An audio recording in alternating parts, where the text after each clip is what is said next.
Então, meus irmãos,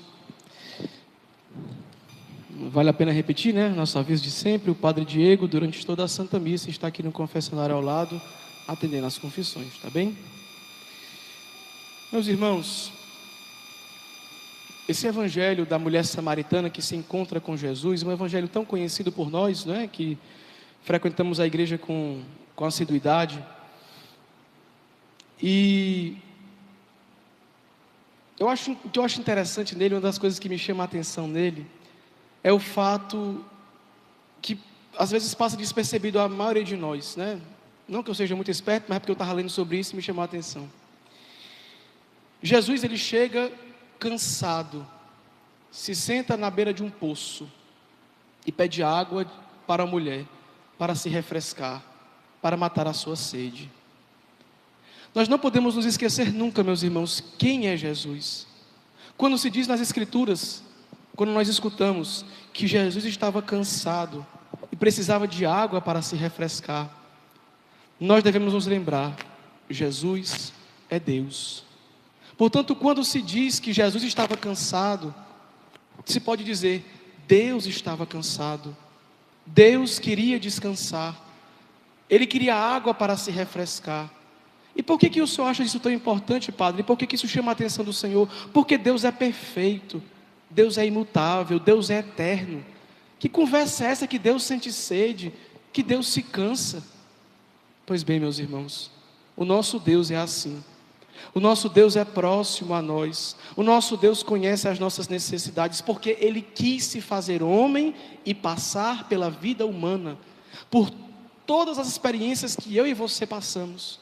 Portanto, quando você se sente cansado, lembre-se disso: o meu Deus também se cansou. Quando você acha que precisa de um tempo para respirar, de uma sombra para se refrescar, e eu falo aqui não, obviamente não literalmente isso, né? Mas quando você passa por uma tribulação, por uma necessidade, você deve se lembrar disso. Jesus, o meu Deus, passou pelo que eu passei, experimentou o que eu experimento, porque Ele é um Deus misericordioso que conhece as nossas necessidades. Bom, meus irmãos, e essa mulher vai até Jesus, ou melhor, Jesus vai até essa mulher e se encontra com ela e apresenta para ela uma necessidade. Ele tem sede, quer beber um pouco de água, quer se refrescar. Isso nós já entendemos. Mas o que isso representa?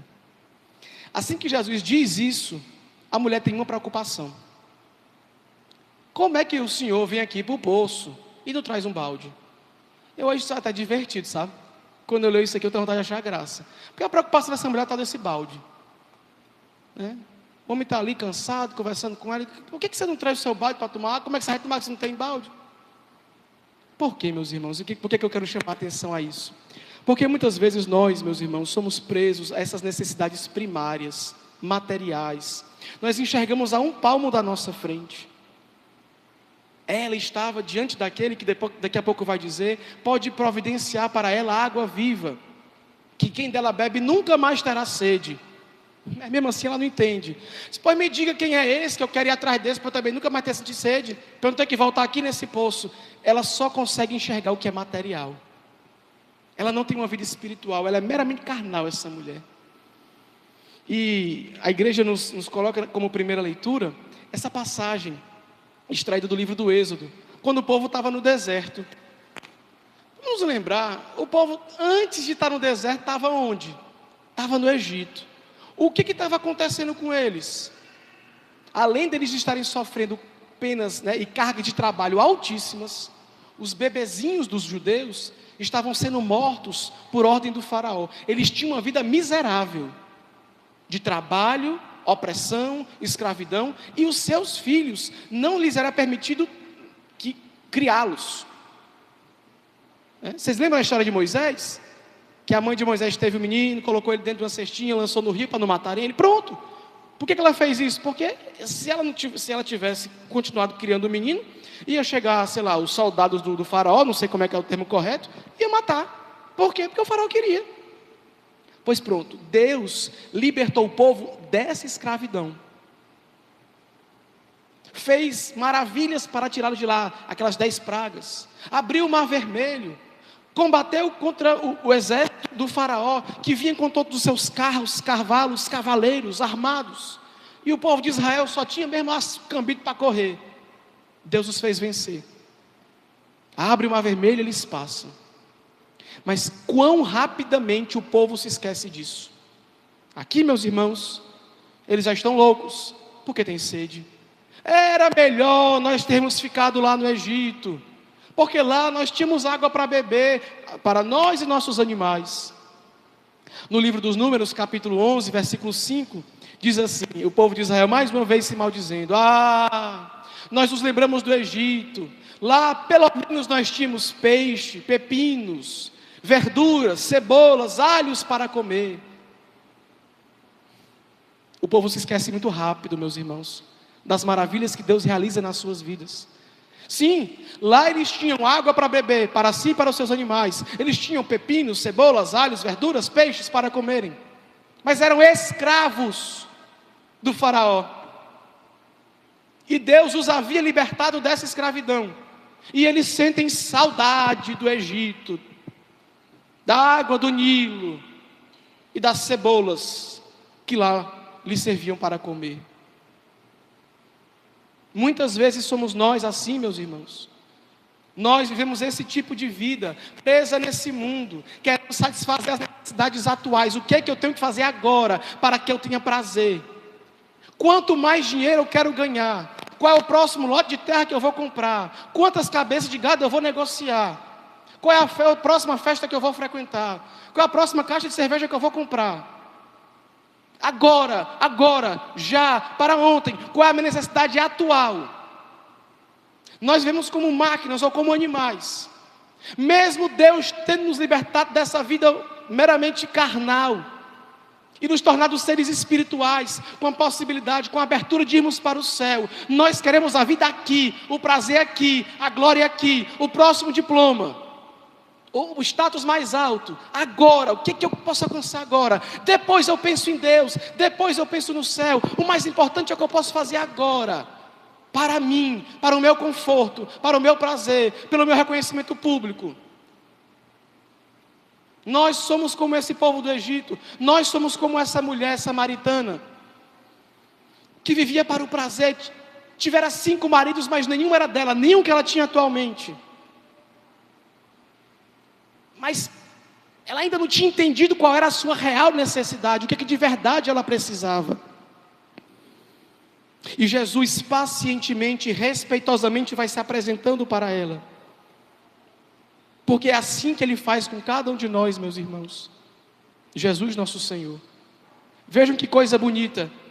Deus estende a sua mão e pede alguma coisa para aquela mulher. Preste atenção aqui. A maior prova de amor de Deus por você é essa: Deus lhe pede alguma coisa, sem que Ele precise de nada, porque Deus já é rico de tudo. Deus quer o seu coração, Deus quer o seu amor, Deus quer o seu tempo, Deus quer a sua vida. Quantas vezes a gente vem para a igreja e pede, agradece, mas não oferece nada para Deus, e Deus está com os seus braços estendidos a nos pedir. Qual foi aquele derradeiro pedido que Jesus fez no alto da cruz, quando estava para morrer? Tenho sede. Vejam como a sede aparece novamente. Sede de quê? Eu repito, meus irmãos, sede do nosso amor, sede da nossa vida devotada para Ele. Deus perfeitíssimo, Deus que não conhece defeitos, Deus que não precisa do nosso amor, nos pede o nosso amor. Repito, nos pede a nossa vida, nos pede o nosso tempo, nos pede os nossos bens, nos pede os nossos talentos. Deus não quer o resto.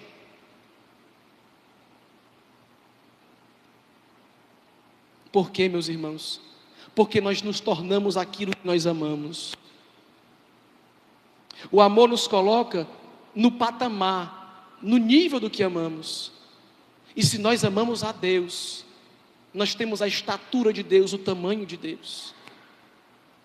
Mas se nós só amamos aquilo que nós estamos enxergando aqui e agora, para ontem, nós nos tornamos o tamanho da nossa conta bancária, os hectares da nossa terra, Só que essas coisas são pó que o vento leva. Nós vamos perdê-las uma a uma. Uma a uma. Ainda que seja no instante último de nossas vidas, ali nós seremos miseráveis. Nem tempo nós teremos mais. E Deus hoje nos pede o nosso amor, como pede água para aquela mulher samaritana. O nosso coração, me desculpem ser repetitivo, a nossa vida, o nosso tempo, os nossos talentos. Se você vem à igreja para pedir a Deus, saiba que antes disso Ele estende a sua mão para você, para que Ele possa agir na sua vida, transformar a sua história, levar alegria na tristeza, fortaleza na fraqueza. Então, eu não posso amar só o que é efêmero, só o que é passageiro, só o que é carnal. Eu preciso aprender a amar as coisas que não passam. Sursum corda, corações ao alto. Nós dizemos em toda a missa. Isso precisa começar a se tornar uma verdade nas nossas vidas. E não é só essa mulher que é materialista, não. É engraçado quando chegam os apóstolos. Essa mulher achava que Jesus só queria água. Aí chegam os apóstolos. Enquanto isso, os discípulos insistiam com Jesus dizendo: Mestre, come. Jesus, porém, disse-lhes: Eu tenho um alimento para comer que vós não conheceis. Os discípulos comentavam entre si: Será que alguém trouxe alguma coisa para ele comer? Disse-lhe Jesus: O meu alimento é fazer a vontade daquele que me enviou e realizar a sua obra. Quando Jesus fala de comida, os apóstolos só entendem comida. Porque nós somos assim. Porque o nosso coração ainda não está lançado ao alto, como não estava o da mulher, como não estavam os dos apóstolos, como não estavam dos israelitas. E nós vamos depositando a nossa esperança nessas coisas. E essas coisas vão nos enganar sempre. Porque o nosso coração sempre vai estar inquieto. É por isso que na segunda leitura que escutamos da carta de São Paulo aos Romanos, São Paulo diz: a esperança não engana, porque o amor de Deus foi derramado em nossos corações pelo Espírito Santo que nos foi dado. É a única esperança que não engana. Se nós depositamos a nossa esperança nesse amor, nesse Espírito, nessa força que já nos foi dada, não é uma promessa, Deus já nos deu a força do seu Espírito, a candura do seu amor. Então, essa esperança não engana, não ludibria, não mente. Essa esperança é verdadeira, é autêntica. E foi isso que essa mulher foi descobrindo na conversa dela com Jesus. Quando Jesus vai revelando para ela a verdade da vida dela, é como se luzes fossem sendo acesas dentro do peito dela. Até que ele se apresenta a ela: eu sou o Messias. E ela acredita. Ela acredita tanto que duas coisas acontecem. O que acontece? Primeiro, ela esquece o bendito balde dela. Ela deixa o cântaro lá onde estava Jesus e vai para a cidade. Ou seja, ela se desapega daquilo que ela no começo tinha tanto apego. O baldinho dela de tirar água. Para ela perde o valor. E a segunda coisa, ela começa a anunciar fervorosamente o encontro que ela fez com o nosso Senhor Jesus Cristo. Nós católicos, meus irmãos, precisamos aprender a anunciar o nosso Deus. Eu já falei para vocês isso aqui tantas outras vezes, meus irmãos. Nós não temos ousadia, porque parece que a gente não tem fé, não é? De convidar alguém para fazer a experiência que nós fazemos na Santa Missa. As pessoas de outras religiões cansam de nos convidar, não é? Vem participar aqui de uma oração na minha igreja. A gente não tem essa coragem. Por quê? Por quê? Porque a gente não tem fé de anunciar Jesus, de ser testemunho de Jesus, oportuno e inoportunamente anunciá-lo. E aquela mulher então começa a falar de Jesus para os outros. Ela se desapega daqueles amores mundanos, daqueles maridos que não foram delas, daquele cântaro que não era dela, que era dela, mas que para ela não é mais importante. E Jesus então se torna o grande amor, o grande sentido, a grande razão da vida dela. Essa mulher somos nós, meus irmãos. Cada um de nós podemos fazer essa mesma experiência nas nossas vidas, se nos abrirmos ao Senhor, mas sabendo, Ele vai tocar na ferida, como tocou na ferida daquela mulher, daqueles relacionamentos errados que ela teve, daqueles prazeres que ela buscava que não eram lícitos. E Jesus toca nessa ferida para quê, meus irmãos? Para curá-las, para dar o verdadeiro significado da vida. Então nós temos que ter coragem, meus irmãos, ousadia, de ir ao encontro de Jesus, sabendo que Ele vai pedir de nós tudo, de bom e de ruim, para darmos a Ele, para confiarmos a Ele, para consagrarmos a Ele. Portanto, meus irmãos, nessa Santa Missa, peçamos de todo o coração a Deus nosso Senhor, que nós saibamos nos colocar no lugar dessa mulher samaritana, de sermos autênticos, verdadeiros, de não mentir não. Se de fato os meus amores estão pregados nesse mundo, são apegos desordenados, são paixões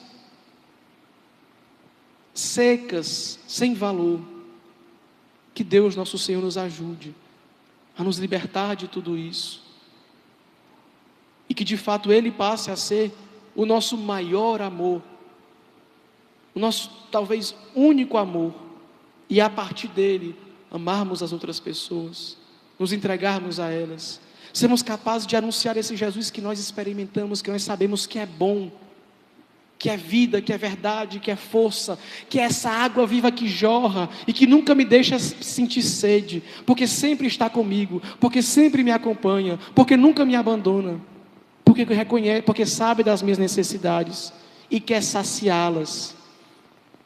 Não como um Deus que está a nosso serviço, mas como um Deus que cuida, que zela, que nos ama. Nessa Santa Missa, meus irmãos, peçamos a Deus nosso Senhor, que de verdade Ele nos ensine a nos desapegar de tudo e de todos que nos prendem nessa vida, a fim de vivermos a verdadeira liberdade dos filhos de Deus. Em nome do Pai, do Filho e do Espírito Santo.